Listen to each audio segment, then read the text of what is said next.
श्री राधे राधे। ओम श्री गणेशाय नमः। हम श्री परमात्मने नमः। श्री हरि चैत्र मास कृष्ण पक्ष की पाप मोचनी एकादशी का महात्म्य। युधिष्ठिर ने पूछा, भगवान, फाल्गुन शुक्ल पक्ष की आमल की एकादशी का महात्म्य मैंने सुना। अब चैत्र मास कृष्ण पक्ष की एकादशी का क्या नाम है, कृपया बताने की कृपा कीजिए।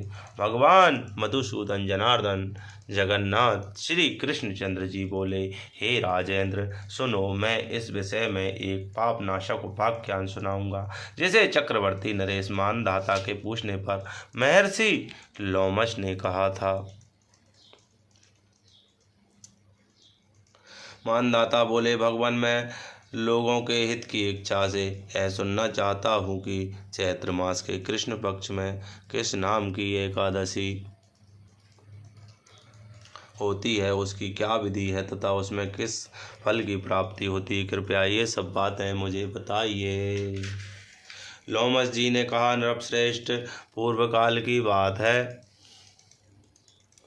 अप्सराओं से सेवित चैत्ररथ नामक वन में, जहाँ गंधर्वों की कन्याएं अपने किंकरों के साथ बाजे बजाती हुई विहार करती हैं, मंजुघोषा नामक अप्सरा मुनिवर मेघावी को मोहित करने के लिए गई थी।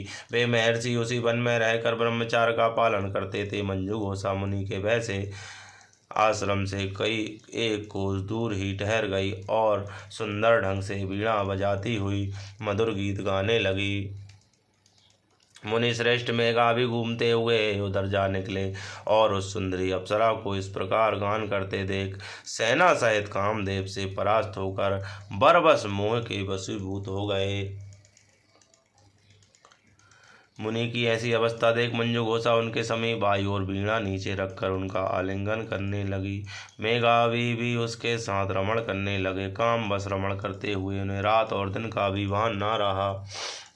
इस प्रकार मुनि ओजित सदाचार का लोप करके अप्सरा के साथ रमण करते उन्हें बहुत दिन व्यतीत हो गए। मंजुघोषा देवलोक में जाने को तैयार हुई। जाते समय उसने मुनि श्रेष्ठ मेघावी से कहा, ब्राह्मण, अब मुझे अपने देश जाने की आज्ञा दीजिए। मेघावी बोले, हे देवी, जब तक सवेरे की संध्या ना हो जाए तब तक मेरे ही पास ठहरो। अप्सरा ने कहा, विप्रवर, अब तक ना जाने कितनी संध्या चली गई, मुझ पर कृपा करके बीते हुए समय का विचार तो कीजिए। लोमस जी कहते हैं, राजन, अप्सरा की बात सुनकर मेघावी के नेत्र आश्चर्य से चकित हो उठे। उस समय उन्होंने बीते हुए समय का हिसाब लगाया तो मालूम हुआ कि उनके साथ रहते 57 वर्ष हो गए।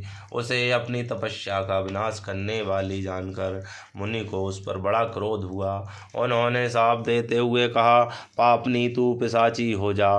मुनि के शाप से दग्ध होकर वह विनय से नतमस्तक हो बोली, विप्रवर, मेरे शाप का उद्धार कीजिए। 7 वाक्य बोलने या 7 पद साथ चलने मात्र से ही सत्पुरुषों के साथ मैत्री हो जाती है। ब्राह्मण, मैंने तो आपके साथ अनेक वर्ष व्यतीत किए हैं, अतः स्वामिन, मुझ पर कृपा कीजिए।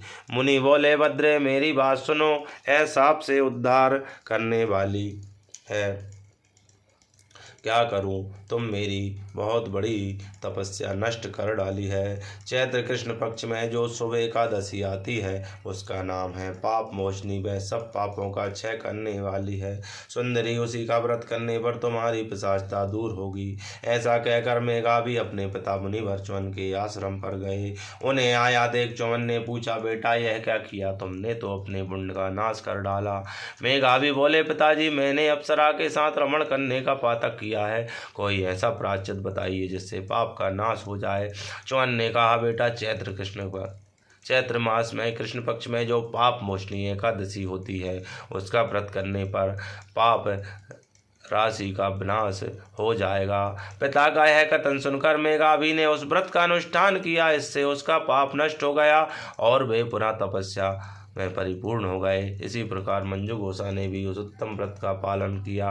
पाप मोचनी का व्रत करने के कारण वह पिशाच योनि से मुक्त हुई और दिव्य रूप धारणी श्रेष्ठ अप्सरा होकर स्वर्गलोक में चली गई। राजन, जो श्रेष्ठ मनुष्य पाप मोचनी एकादशी का व्रत करते हैं उनका सारा पाप नष्ट हो जाता है। इसको पढ़ने और सुनने से सहस्त्र गोदान का फल मिलता है। ब्रह्म हत्या, स्वर्ण की चोरी, सुरापान और गुरु पत्नी गमन करने वाले महापातक की भी इस व्रत के करने से पाप मुक्त हो जाते हैं। यह व्रत बहुत पुण्यमय है। बोलो वासुदेव श्री हरि विष्णु भगवान की जय। पद्मनाभ भगवान की जय। बांके बिहारी लाल की जय। वेंकटेश्वर बालाजी सरकार की जय। लड्डू गोपाल महाराज की जय। जगत के पालनहार जगन्नाथ स्वामी की जय। रामलला सरकार की जय।